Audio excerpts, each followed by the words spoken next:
Bonjour ou bien bonsoir à toi qui par chance est tombé sur cette vidéo parce que je dirais que c'est une chance vu que de nos jours certaines personnes veulent acheter des machines mais ne connaissent pas comment faire pour acheter une machine ou bien sur quoi vont-ils se baser pour pouvoir connaître si une machine est de bonne qualité ou pas.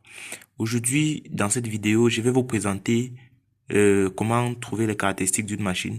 Et je crois que connaître les caractéristiques d'une machine vous aidera à mieux connaître les types d'ordinateurs qui sont appropriés pour vous.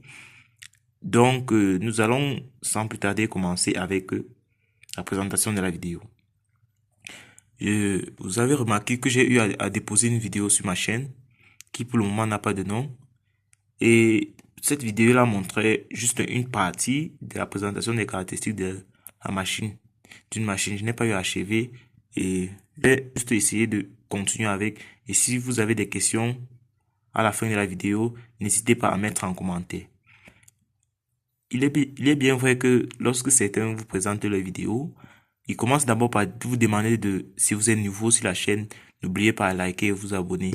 Moi, je ne trouve pas judicieux de demander à un utilisateur ou à une personne de liker d'abord ta vidéo ou de s'abonner avant de continuer la vidéo. Il serait mieux pour la personne de consulter la vidéo entière et de juger d'elle-même si ça vaut la peine de liker ou bien de s'abonner.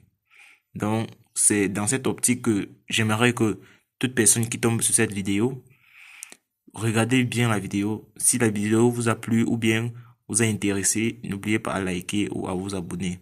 Et si la vidéo ne vous a pas plu, s'il vous plaît, mettez en commentaire pourquoi la vidéo ne vous a pas plu. Ça me permettrait de mieux améliorer les prochaines vidéos que je vais mettre sur ma chaîne.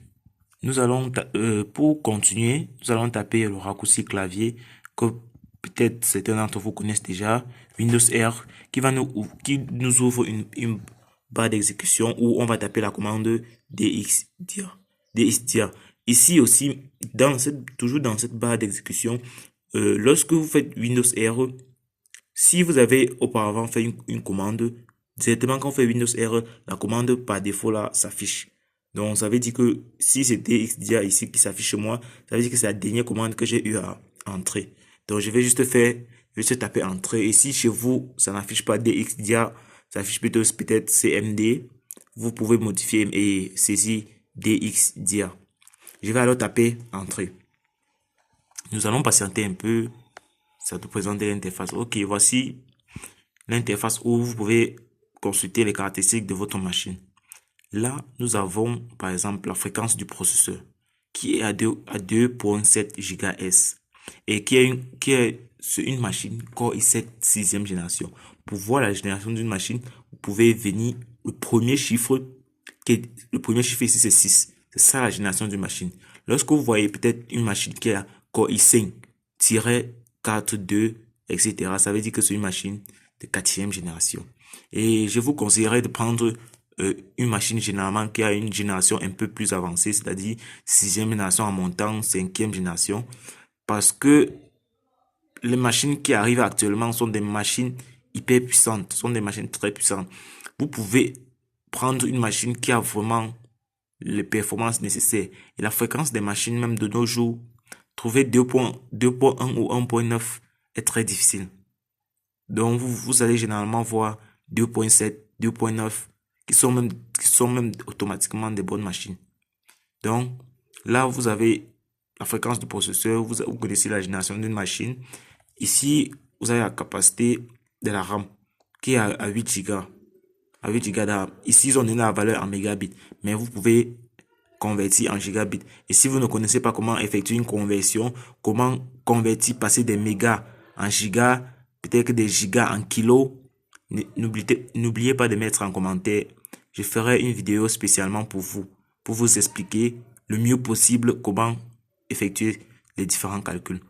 Maintenant, nous allons passer à l'interface pour pouvoir la dédier, la carte graphique, etc.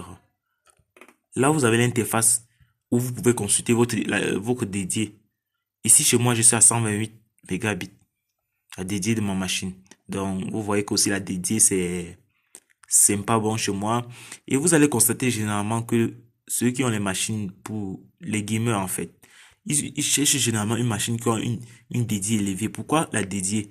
La dédiée, je veux dire, c'est en fait la capacité de la machine à pouvoir supporter certains logiciels.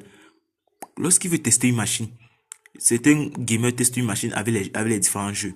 Par exemple, ils peuvent mettre la PS, ils peuvent mettre, je ne sais pas, c'est pas trop, je n'ai pas trop de relation avec les jeux.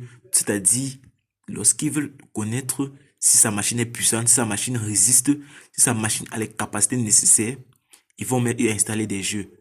Installer même 2 jeux à la fois et lancer pour pouvoir tester les performances. Et ainsi s'achève la vidéo. Comme je l'ai d'abord, comme je l'ai dit tantôt au début, si la vidéo vous a intéressé, n'oubliez pas à liker et à vous abonner. Si la vidéo ne vous a pas plu, n'oubliez pas de mettre en commentaire pourquoi, qu'est-ce que vous avez remarqué et je tâcherai de lire tout ce que vous mettrez en commentaire pour pouvoir améliorer les prochaines vidéos. Merci.